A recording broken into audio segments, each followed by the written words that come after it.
Hello, all, and welcome. Last episode, we heard from Susan Minaya, COO and Chief Learning Strategist, speak about women in leadership as part of a broader DE&I strategy. In this episode, Susan joins us again, conversing with Selynto Anderson, Chief Equity and Inclusion Officer with Lee Health, discussing women in leadership as a case study, having implemented their own women in leadership program. Stay tuned to learn more.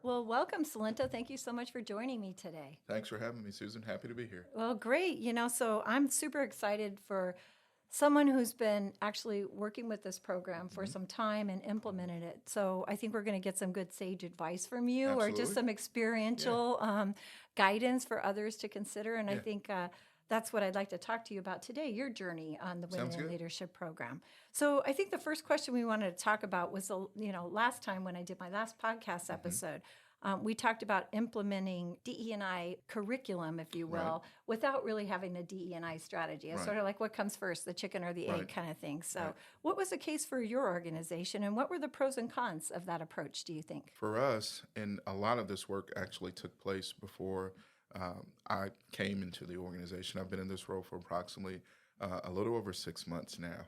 Came very early into the journey and for this work, and was still trying to, figure out, what does the work around equity, diversity, and inclusion, what does that actually mean for the organization? So, and that was really the main thing. So we didn't necessarily have a strategy, but knew the work needed to be done, and kind of went into it of an approach to where, we'll learn as we go.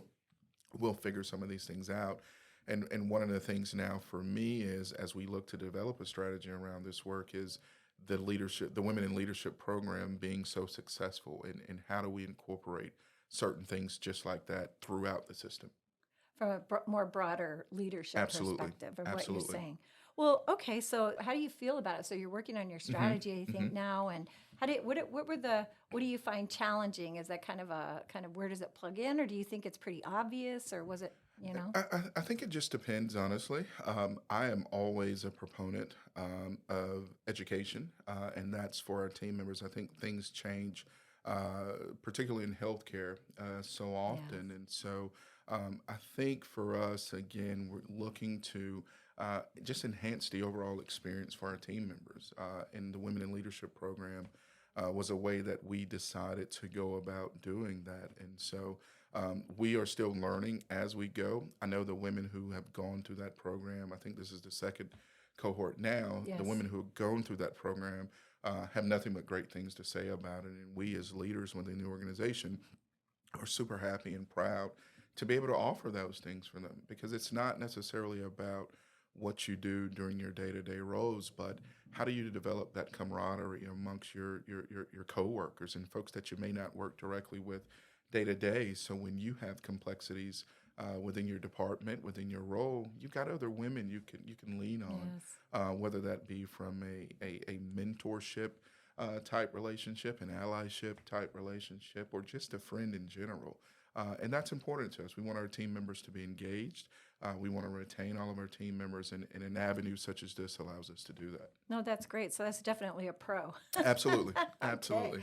Well, because the program's in its second year, Uh huh. so tell us a little bit about the construct of the Uh huh. program. And, I know you talked about the networking and that Right. type of thing, but Right. what makes people want to participate in it? Because it is a year-long program, Absolutely. It's a commitment. 6 months of which has educational hmm programming, and the hmm other part is the project work. But talk about the total components of the program. Right. So I think the total components of the program allows for our women to thrive in their roles. And you know this, the program is called Women in Leadership, but even in our first cohort, we had two men to participate That's in that right. as well. And so the overall curriculum just simply prepares the participants to be the best leaders that they can be within your department, whether that's not within your department. And one of the things that we want to be able to do too, and we're so fortunate to work with you on, is to develop different components of that curriculum and what it looks like. And so it's not just, hey, this is what, Lee Health believes, or this is what Manaya is doing, but you bringing in other experts from around the world to be able to deliver information and education in such a way that it's easily available to receive, and so that our team members are able to use that information for the best of their ability. Yeah, it's great because I mean it is a cohort model, so Right, there's value right. in that for sure, right? Absolutely. And we love the cohort model. And I loved it simply because it's not just necessarily saying, okay, I'm going to spend 6 months, I'm going through this program, I'm going to listen to these cohorts, listen to the presenters.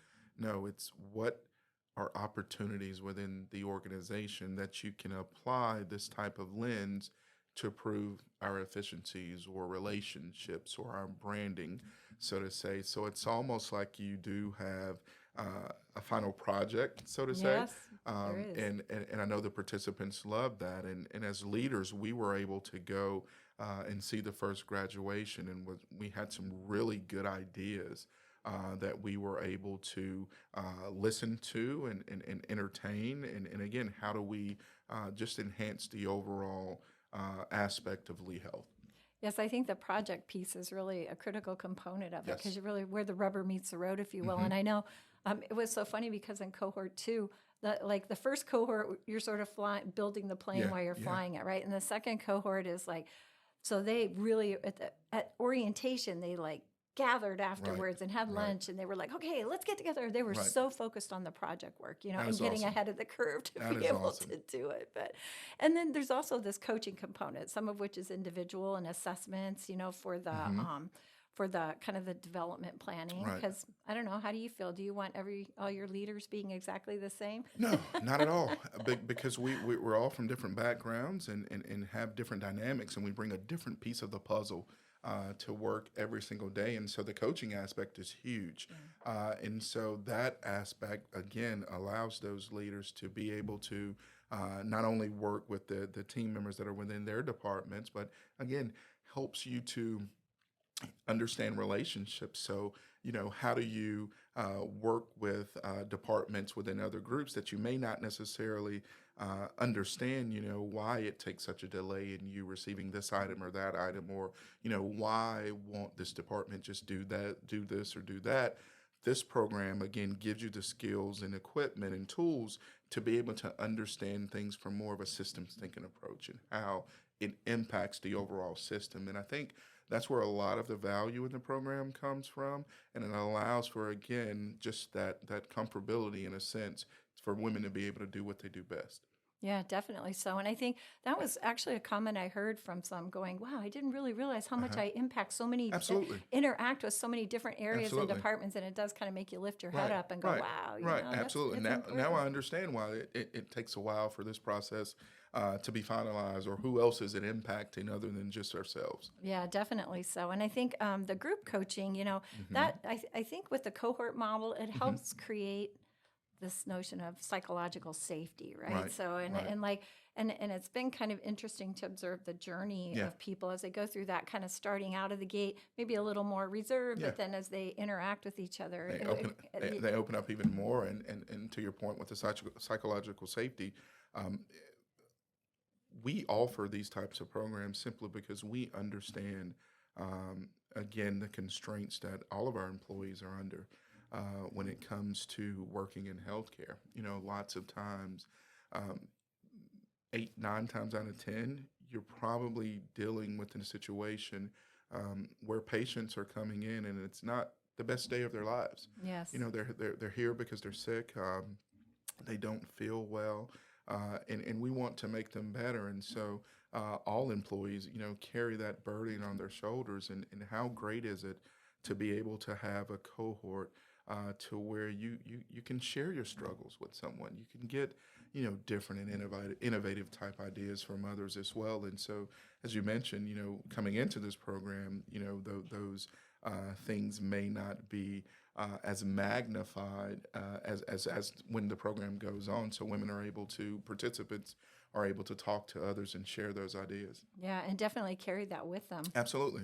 Absolutely. And I think it was sort of kind of on the heels with the first cohort, then of course our area was hit by Hurricane Right. Ian, and Right. I understood that quite a few of the women that were in that cohort Right. actually ended up in kind of leadership positions Absolutely, from absolutely. the recovery. Yeah, Yeah. and so for me, again, as I mentioned, I've been in this role for about 6 months, and so I actually started 1 week before the hurricane, and Oh, lucky so you. yeah, lucky me. But have been so impressed just with the resiliency of the organization overall, just with the community's response as well.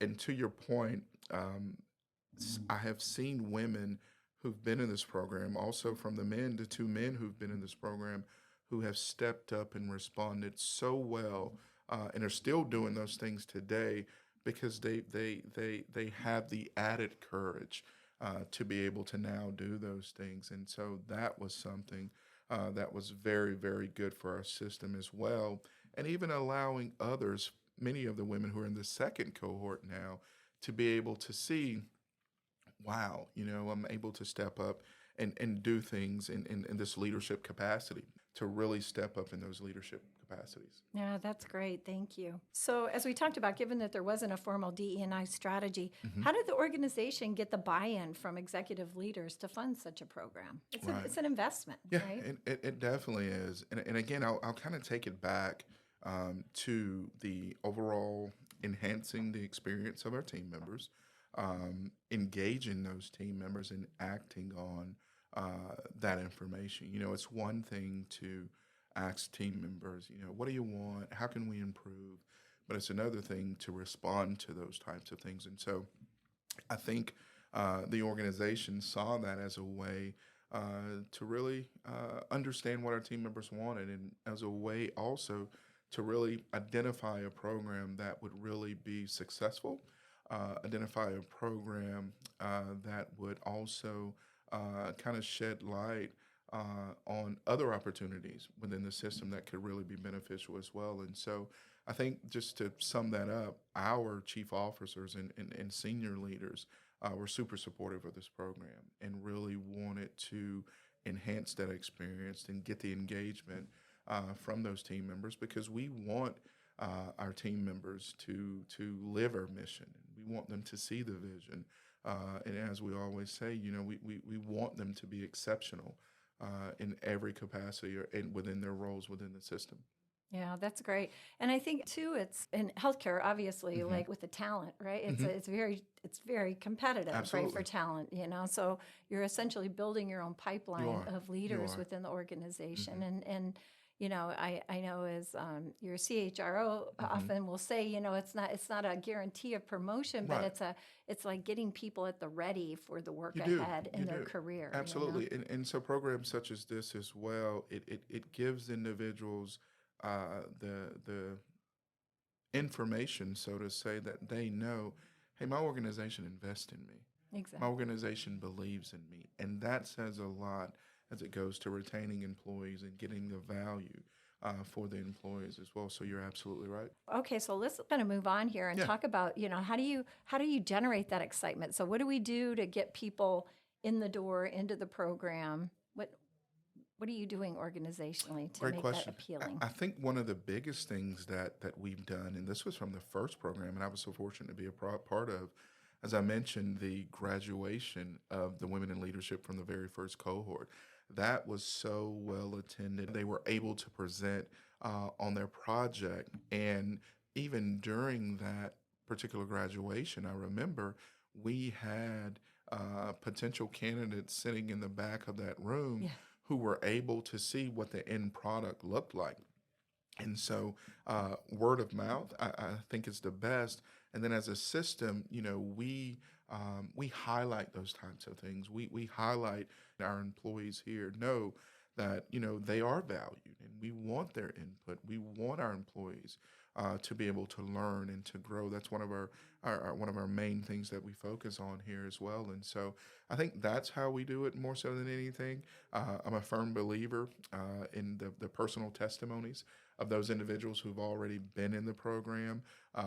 Going back to those two guys who were in the program, Right. now other guys know that, hey, I can be a I part can of this. go. I can go, I can learn. I can do those things. And the women were so um, inviting of the fellow guys who were in the class, and the guys said that they learned a lot from them, even conversations on, how do you communicate effectively with a different gender and things of that nature. So Right. I think that's the way we do it. We market it, we highlight it, we celebrate it, and really, really enhance the experience for our team Yeah, it's members. kind of interesting because it's not really an exclusion Right. program. It's Absolutely. an It's inclusive an inclusive program. program. Right. Absolutely. So Absolutely. everybody learns from That's right. each other. That's So right. that's great. That's great. And I think too, there's like a kind of a nomination. Not like leaders need to be supporting that, right? Because they have a role to play. That if Right. their employee is going to be Right. investing that time, they Right. have to kind of be on board with Absolutely.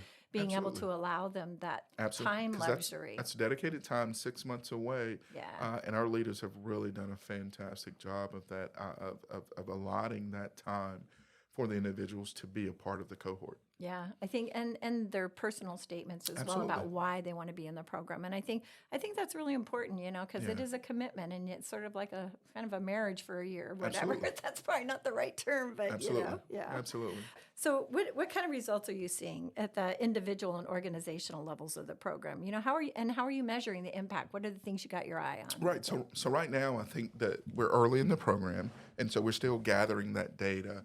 But probably more so right now, from a qualitative perspective, those personal testimonies, those stories. What are the themes that we're getting that are coming out of women in leadership? Where are opportunities that we're missing? Where are areas within our organization that we could highlight other individuals to be a part of this. So right now, I would say it's more centered around that qualitative aspect.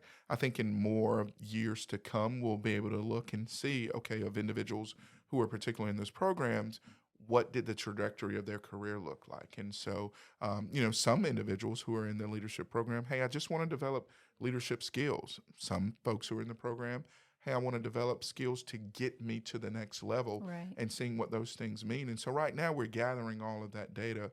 But I would say, I know just from what I've seen on social media, what I know within our organization, there have been women and other leaders within the program who has successfully made it to that next step. And so we'll start to develop some definite metrics around that.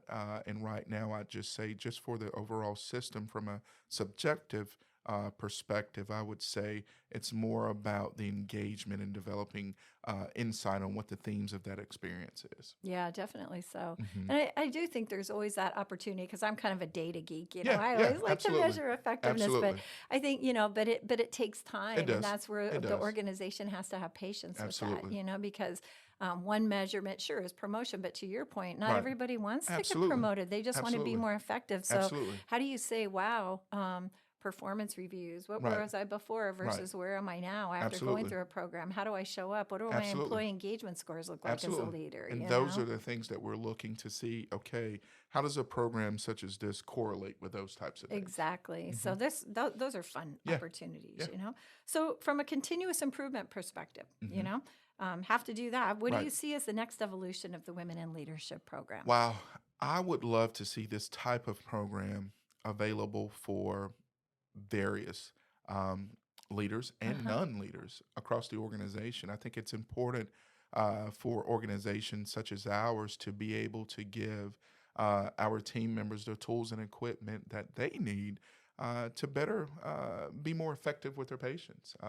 Some of those are soft skills, some of those are hard skills, but how do we make sure that we're able to do those types of things? Because I feel if we're truly investing in our staff and in our team members, that's going to be an outpour for our patients. It's going to be an outpour for our community, and it's just going to enhance everything Yeah. that Lee Health comes in contact with, everything that we touch. So I think that's the piece around the continuous improvement. I think it's also very key that we continue to survey the participants who come through the program. Hey, what did you like?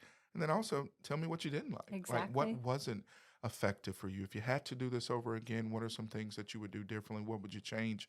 What would you modify? And I think, consistently, asking ourselves questions allows us to be a part of that continuous improvement process. Those organizations who are out there that have high quality and high satisfaction. They don't wait until something goes wrong. They're continuously looking to improve that process, and we intend to do the same thing with this program. Yeah, definitely. So, I mean, I know for a fact, with as far as the polling and the surveying Yeah. of the attendees and the leaders, Hmm. I think that's a solid piece. But it's sort of funny because a lot of people say the biggest challenge is the time, right? Because Right. the Right. educational programming part are like half Right. day sessions. But if you look at it, then we've just recently launched Leading Through Crisis, Right. which are these 90-minute Right. segments that we're kind of testing out. Right. And the thing is, people feel like it's not enough time, Right. Right. because They need you need more. to have the rich Yeah. conversations. And I think that's really the value Right. of the learning isn't what a didactic Right. experience, it's Right. a experiential experience, them Exactly. sharing their stories and That's a experience. great point, Susan. I'm a huge advocate of shared stories because I could read about it, somebody could tell me about it, but if there's someone who's experienced this, it adds a little bit more to it. It provides you a different lens. You're able to see things through an empathetic point of view, a compassionate point of view, and those are things that we focus on in healthcare. And so you're exactly right with that point. I think that group coaching is where some of that really comes out too. Right. They find out, Right. to your point, when you started out talking about the who can I go to Yeah. in the future? Like, Yeah. where are my people that I can Absolutely. go talk to, that Absolutely. I feel safe, sharing that I don't know Right. about Right. this, and they learn that. So Yeah. that's great. Okay, so here's the last question I have for you today. If you could do it all over again, what would you do differently? Wow. I think if we could do it all over again, I think first and foremost, I wish I would have been here when it started because it's great. It's a great program. But I think if we would do it all over again, maybe we would look for opportunities for individuals uh, who may not know as much about the program as other individuals do. So individuals who work in areas where they don't have the readily available access to, see our things online or hear about things because they're always with a patient or they're always So focusing like on the other things. frontline staff, Yeah, yeah. so more so of things like that and allowing different opportunities for those individuals to be involved. So looking at different aspects of that, I think we would probably see how we would go about doing that. Hmm. I think we would probably also communicate in a way to say, hey, this is a program that anyone in Lee Health could be a part of, and I say those are the two things that I'd say we would probably do a little differently. But I mean, even with that being said, we hadn't had any major hiccups along the way. Everything has been really, really positive. Yeah, that's great. Yeah, Well, there's always room for improvement. We'll always, continue to look at that as we evaluate this absolutely, cohort's results. But absolutely. well, thank you very much, You're welcome. Selynto. It's always a pleasure talking with you, Yeah, and I just appreciate you sharing your experience and stories. And we'll come back and talk some more about DE&I topics in absolutely. the future. Happy to. Thank you, Okay, Susan. thank you. You're welcome. Well, thank you both, Susan and Selynto, for sharing about a case study of a Women in Leadership program. This wraps up our series on women in leadership. We hope you gained some insights. Until next time.